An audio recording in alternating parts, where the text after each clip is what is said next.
लोकसभा में विपक्ष के नेता राहुल गांधी का बुधवार को जर्मनी की राजधानी वो बर्लिन पहुंचे, जहां कांग्रेस कार्यकर्ताओं ने उनका भव्य स्वागत किया। जैसे ही राहुल गांधी बर्लिन पहुंचे, वैसे ही ढोल नगाड़ों से उनका ग्रैंड वेलकम किया गया। इसके बाद राहुल गांधी म्यूनिख में BMW के मैन्युफैक्चरिंग प्लांट पहुंचे, जहां उन्होंने प्लांट का गाइडेड टूर लिया। इस दौरान राहुल ने टेक्निक और ग्लोबल प्रोडक्शन के मॉडल को नजदीक से देखा। राहुल TVS की 450 सीसी की मोटरसाइकिल को देखकर खासा प्रभावित हुए। ये मोटरसाइकिल BMW और TVS की साझेदारी से बनाई जा रही है। हालांकि राहुल ने भारत में मैन्युफैक्चरिंग क्षेत्र को कमजोर बताते हुए मोदी सरकार की आलोचना की। राहुल 19 दिसंबर तक जर्मनी में ही रहेंगे। उनका जर्मनी दौरा ऐसे समय में हो रहा है जब देश में संसद का शीतकालीन सत्र चल रहा है, जिसे लेकर बीजेपी ने निशाना भी साधा। दिल्ली में एक स्पोर्ट्स कॉम्प्लेक्स के अंदर शराब की बिक्री के आरोप लगे। शिकायत करने वालों का आरोप है कि पैसे कमाने के लिए DDA ने उस जगह शराब बिक्री की मंजूरी दे दी, जहां हर दिन सैकड़ों बच्चे, महिलाएं और बुजुर्ग खेलने और फिर टहलने के लिए आते हैं। आरोप है कि सीरी फोर्ट ऑडिटोरियम में मौजूद गोल्फ ड्राइविंग रेंज के कैफे को बदलकर उसे रेस्टोरेंट बना दिया गया।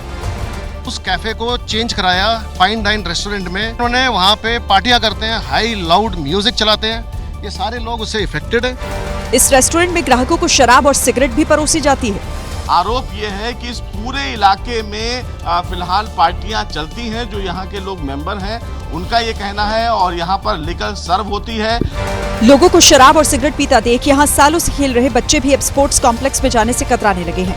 जैसे यहाँ बार है एंड अल्कोहल लीगल हो चुका है यहाँ पे, तो आई फील वेरी अनसेफ। इस मुद्दे को आम आदमी पार्टी सांसद संजय सिंह ने राज्यसभा में भी उठाया था। लोग जाने से डरते हैं क्योंकि इस स्पोर्ट्स कॉम्प्लेक्स के अंदर शराब का अड्डा बना दिया गया है। मानव आरोप है कि रेस्टोरेंट मालिक की DDA से मिलीभगत की वजह से यहाँ नियमों का उल्लंघन हो रहा है।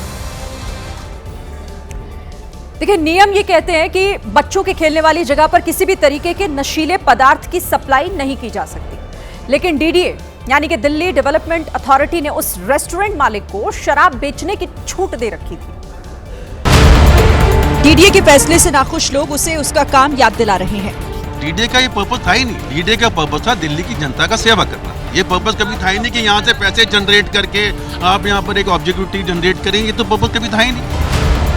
आरोपों की सफाई देने के लिए हमने DDA से संपर्क किया, लेकिन वो कैमरे पर नहीं आए। ABP न्यूज की टीम DDA दफ्तर पहुंची, लेकिन किसी भी अधिकारी ने कैमरे पर बोलने से मना कर दिया। वहीं रेस्टोरेंट संचालक का कहना है कि DDA की मंजूरी के बाद ही वो शराब सर्व करते हैं। That is absolutely nonsense. यहाँ पे जो भी हो रहा सब कुछ लाइसेंस्ड है। जिस दिन कोई इवेंट होता है सिर्फ लाइसेंस 6 घंटे के लिए उस दिन लिया जाता है। ये खुला है after due approvals and permission by the competent authority. Delhi police और दिल्ली सरकार से शिकायत के बाद स्पोर्ट्स कॉम्प्लेक्स के मेंबर्स ने DDA के खिलाफ मोर्चा खोल दिया है, जबकि DDA उनके सवालों का जवाब देने से बच रहा है। बेंगलुरु में एक दिल को झकझोर देने वाली घटना सामने आई। यहां पर हार्ट अटैक आने के बाद सही समय पर इलाज न मिलने की वजह से एक शख्स ने सड़क पर ही दम तोड़ दिया। तस्वीरों को देखिए, सड़क पर बेसुध पड़ा शख्स दर्द से तड़प रहा था।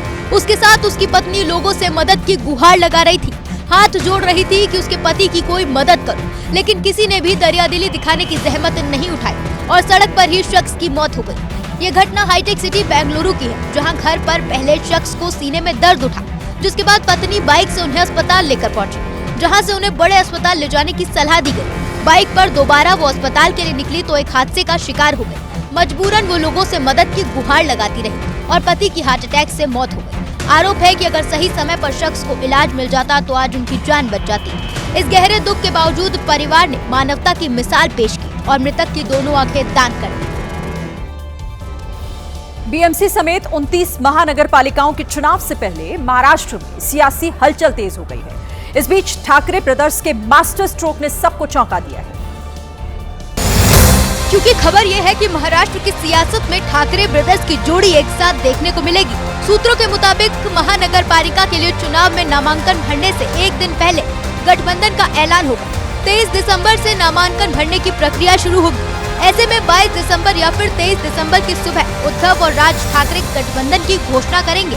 जानकारी के मुताबिक एक रैली के दौरान गठबंधन का ऐलान किया जाएगा। जो कैंडिडेट होंगे उनको सीधा फोन कर बुलाया जाएगा और एबी फॉर्म दिया जाएगा।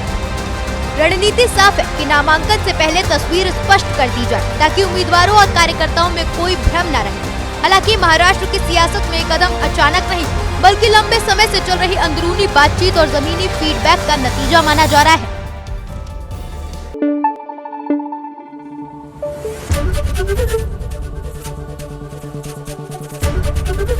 एबीपी न्यूज आपको रखे आगे।